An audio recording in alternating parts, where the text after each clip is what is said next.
नमस्कार शेतकरी मित्रांनो, स्वागत आहे तुमचं मूलभूत माहिती या मराठमोळ्या चॅनलवरती. मित्रांनो, आज आपण जाणून घेणार आहोत की स्मार्ट शेती कशी करतात याचं उत्तम उदाहरण या ठिकाणी आपण जाणून घेण्याचा प्रयत्न करणार आहोत. आणि अशी शेती करून तुम्हाला पारंपरिक शेतीला छेद देऊन तुम्ही भरघोस नफा मिळवू शकता. त्यासोबतच आपण जोडधंदा म्हणून केले जाणारे जे शेतीपूरक व्यवसाय आहेत याबद्दल थोडं जाणून घेणार आहोत. हे करत असताना आपण दोन देशांमधील शेती तंत्रज्ञान आणि शेतीपूरक व्यवसाय यांमधील तुलनात्मक माहिती याविषयी जाणून घेणार आहोत. मित्रांनो, मी अशी काही तंत्रज्ञान आणि अशा काही संकल्पना सांगणार आहेत, त्या जर तुम्ही अंमलात जर आणल्या तर खरंच तुम्ही करोडपती व्हाल, आणि तेही शेतीच्या जीवावर. त्यामुळे हा व्हिडिओ तुम्ही शेवटपर्यंत पहा. मित्रांनो, तंत्रज्ञानाच्या आधारावरती तुलना जर करायची जर झाली तर भारतात अद्याप पारंपरिक पद्धतींचा मोठ्या प्रमाणावरती वापर केला जातो. हल्ली ड्रिप इरिगेशन, सोलार पंप सारखे काही तंत्रज्ञान काही ठिकाणी वापरलं जातं. त्याच्यानंतर ट्रॅक्टर, हार्वेस्टर्स यांसारख्या यंत्राचा वापर हा शहरांजवळ आधी केला जातो, पण ग्रामीण भागात अद्याप मजूर श्रमावरतीच भर दिला जातो. तोच इस्रायलचा जर विषय आपण जर घेतला तर इस्रायलच्या शेतकऱ्यांनी प्रगत तंत्रज्ञानाची म्हणजे स्मार्ट फार्मिंगची पायाउभारणी त्या ठिकाणी केली. ड्रिप इरिगेशन असेल, सॅटेलाईट असेल आणि सेन्सरचा वापर करून त्यांनी पाण्याचा थेंब न थेंब या ठिकाणी जपलेला आहे, आणि त्याच थेंबाचा वापर करून त्यांनी एक प्रगतशील शेती या ठिकाणी उभारली आहे. त्यांच्याकडे पूर्णपणे यांत्रिकीकरण झालेला शेतीचा प्रकार आहे, जिथं डेटा हा अचूक वापरून त्या ठिकाणचे निर्णय हे. नंतर आपण जाणून घेणार आहोत की दोन देशांमधील पीक लागवड पद्धत नेमकी कशी आहे. भारताचं जर उदाहरण जर घ्यायचं जर झालं तर आपल्याकडं भात झालं, गहू झालं, कापूस झाला आणि ऊस झालं यासारखी जी प्रमुख पिके आहेत ती मोठ्या क्षेत्रफळावरती याची शेती केली जाते. पाण्याच्या कमतरतेमुळे आणि हवामानातील बदलांमुळे अनेक शेतकऱ्यांचं जे काय पीक आहे ते नष्ट होतं, किंवा त्यांना त्यामुळं एक अपुरी उत्पादन क्षमता त्या ठिकाणी अनुभवावी लागते. हे जर आपण इस्रायलमध्ये जर पाहिलं तर इस्रायलमध्ये पाण्याची अत्यंत कमतरता आहे, म्हणजे तिकडं वाळवंटच आहे.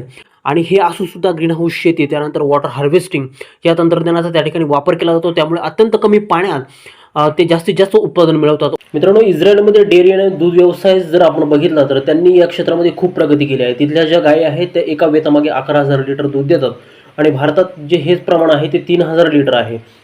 तर मित्रांनो, याच्या पाठीमागे त्यांचं तंत्रज्ञान, त्यांचं संशोधन आहे. शेतीपूरक व्यवसाय म्हणून आपण दूध व्यवसायाकडे पाहतो, आणि याच तंत्रज्ञानाचा वापर करून आपण आपल्या देशामध्ये खूप प्रगती करू शकतो.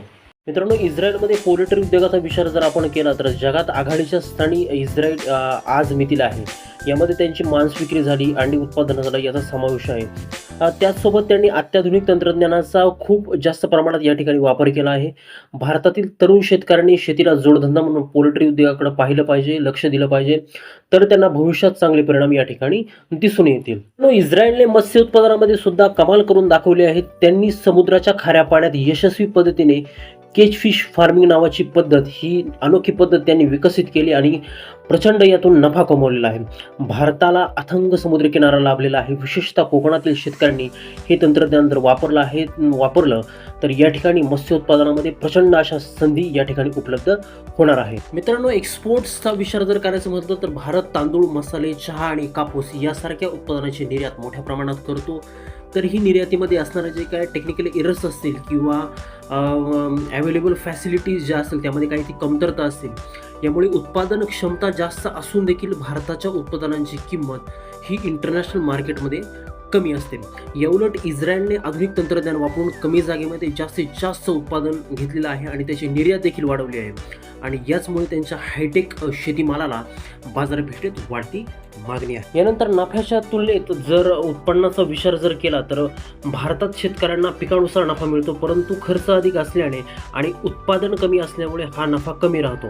बहुतांश शेतकरी हे पारंपरिक पद्धतीने पीक घेतात, ज्यामुळे मूल्यवर्धित पीक जे आहे किंवा कॅश क्रॉप आपण ज्याला म्हणतो त्यामध्ये विशेष गुंतवणूक या ठिकाणी होत नाही. तर इस्रायलमध्ये या उलट आहे की इस्रायलमध्ये शेतकरी हा कमी खर्चामध्ये अधिक नफा कमवतात, कारण तंत्रज्ञानावर आधारित शेती आहे. त्यांच्याकडे भाजीपाला, फळे आणि फुलांची व्यापारी बाजारपेठ आहे, त्याच्यामुळे त्यांना चांगला नफा या ठिकाणी होत असतो. मायक्रो इरिगेशन हा इस्रायलच्या शेतीचा आत्मा आहे. महाराष्ट्रात प्रामुख्याने जिथं पाऊस कमी पडतो अशा ठिकाणी सूक्ष्म सिंचनाची प्रचंड गरज आहे. उत्पादन आणि उत्पादकता वाढवण्यासाठी हे तंत्रज्ञान विकसित करणं हे फार महत्त्वाचं आहे. त्याचप्रमाणे इस्रायलमध्ये दरवर्षी घेणारं जे काही कृषी प्रदर्शन आहे, जगातील सर्वात मोठं कृषी प्रदर्शन असतं. तिथे मिळणारी यंत्र आणि तंत्रज्ञान याचा वापर आपल्या शेतीला कसा करता येईल याचा विचार आपण या ठिकाणी केला पाहिजे. आणि हे तंत्रज्ञान जर भारतात विकसित जर करता जर आलं तर आपल्या शेतीमध्ये आपण फार मोठा बदल करू शकतो आणि यासाठी संशोधन हे फार महत्त्वाचं आहे. तर मित्रांनो, तंत्रज्ञानाच्या दृष्टिकोनातून पाहिलं तर इस्रायल शेतीत आघाडीवर आहे, परंतु भारताकडेही मोठ्या प्रमाणात क्षेत्र आहे, ज्याचा योग्य वापर करून प्रगती साधता येईल. शेवटी दोन्ही देशाच्या शेतकऱ्यांनी आपापल्या अडचणीवरती मात करून शेतीला नवीन दिशा दिलेली आहे. शेवटी तंत्रज्ञान, स्मार्ट शेती आणि नफा हे आधुनिक शेतीसाठी महत्त्वाचे आहे. तर हा व्हिडिओ तुमच्या मित्रांसोबत शेअर करा आणि अशाच अधिक माहितीपूर्ण व्हिडिओसाठी आमच्या चॅनलला सबस्क्राईब करा.